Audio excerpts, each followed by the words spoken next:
Now, the food on the menu at this Chinese restaurant in Manchester not only tastes delicious, but it's also played an important part in the remarkable history of one woman. Lily Kwok came to Manchester from Hong Kong during the 1950s and opened one of the first Chinese restaurants in the UK.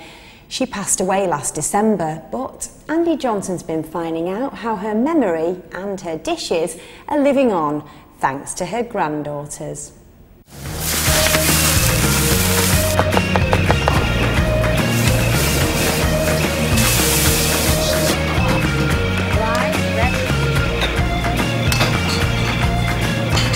She was the first Chinese woman to set up a Chinese restaurant in the UK. A single woman at that, with 2 children.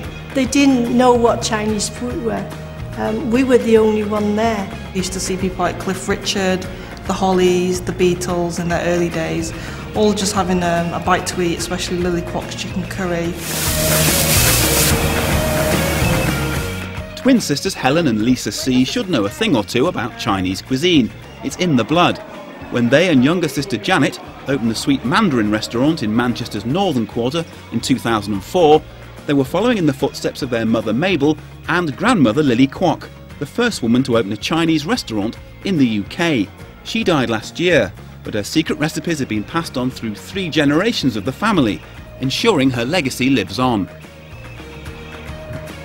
Also meeting customers, being afraid of them. Helen's book about her grandmother's story is attracting international media attention, both here in the UK and in America.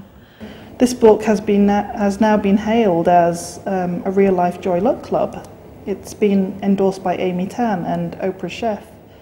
It's a book that I think is important. Lily's story begins in rural China, where she was born in 1918.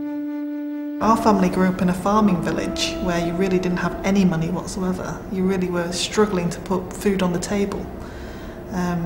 So kids would, run around barefoot. Her father managed to drag the family out of poverty by setting up a successful business supplying soy sauce to restaurants in Hong Kong. It was this step in his journey that transferred our family from utter rural poverty to capitalist Hong Kong in the 1920s. But Lisa, that ended in tragedy, didn't it? Tell me what happened. Yes, well, my great-grandfather, he actually got murdered for the soy sauce business by a rival merchant.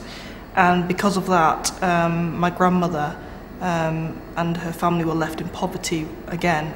So the only way they could really survive was to find jobs and, make ends meet. And one of those jobs was actually working as a maid in an English family's home.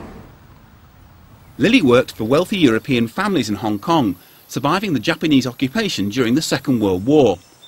After the war, she worked for an English family. When they returned to England in 1952, they asked Lily to come and work for them. It meant leaving her young children behind in Hong Kong with her mother. It was terrible. I mean, no mother wants to leave their child behind, right? And I couldn't even imagine leaving our baby niece behind today.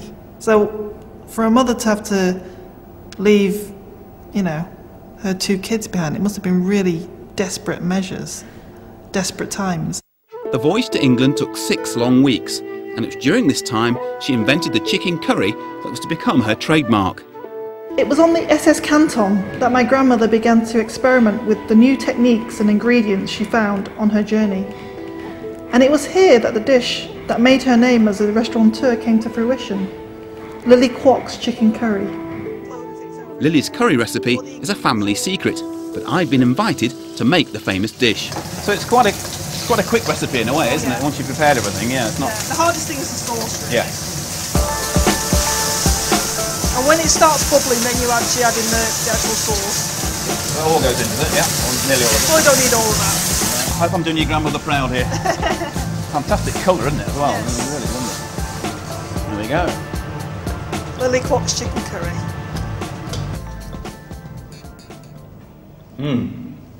Even if I say so myself, that is delicious. And the great thing, it appears to me, Lisa, is this is a recipe that's been handed down over so many years. What would your grandmother think about that? Oh, she'd be so pleased, because it's still, serving her authentic Lily Kwok's chicken curry in the restaurant and sharing her good food with people around the world. Lily eventually returned to Hong Kong to bring her children back to England. the family moved to Manchester and opened the Lung Fung restaurant in Middleton.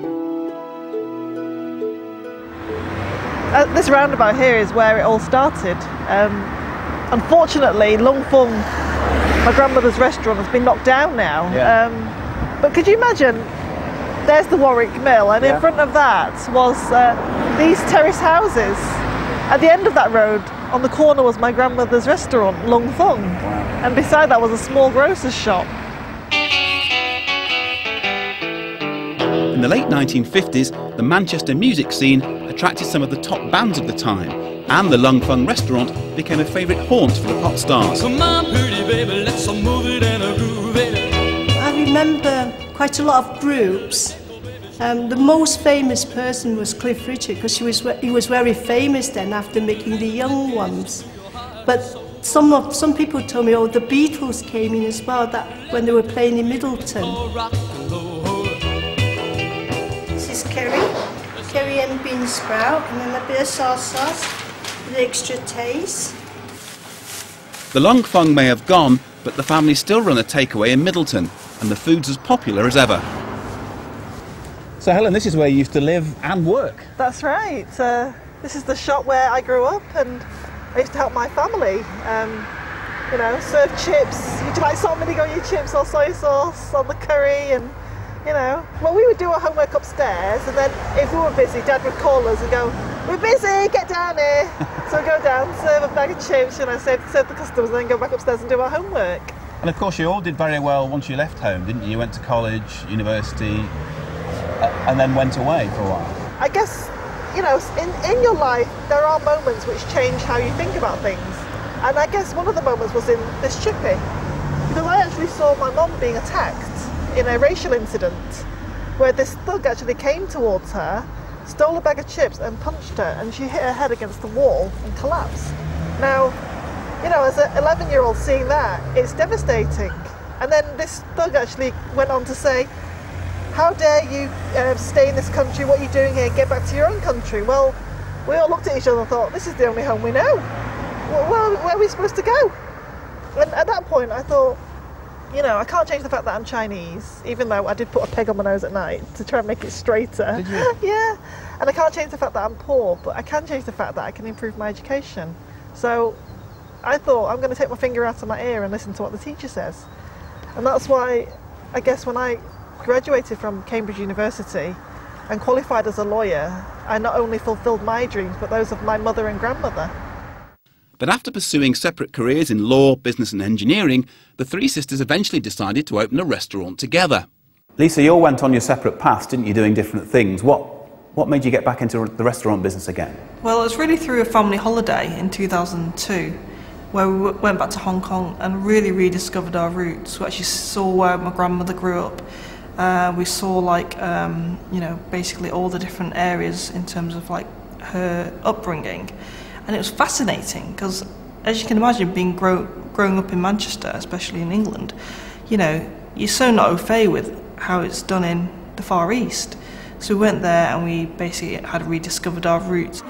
And the story has come full circle. A visiting football team from Beijing are tonight's VIP guests. What I've learned throughout my journey in opening Sweet Mandarin and writing this book has been that there are so many things in this world that try to divide you with other people. So many things that try to pigeonhole you. But really, food is that uniting factor.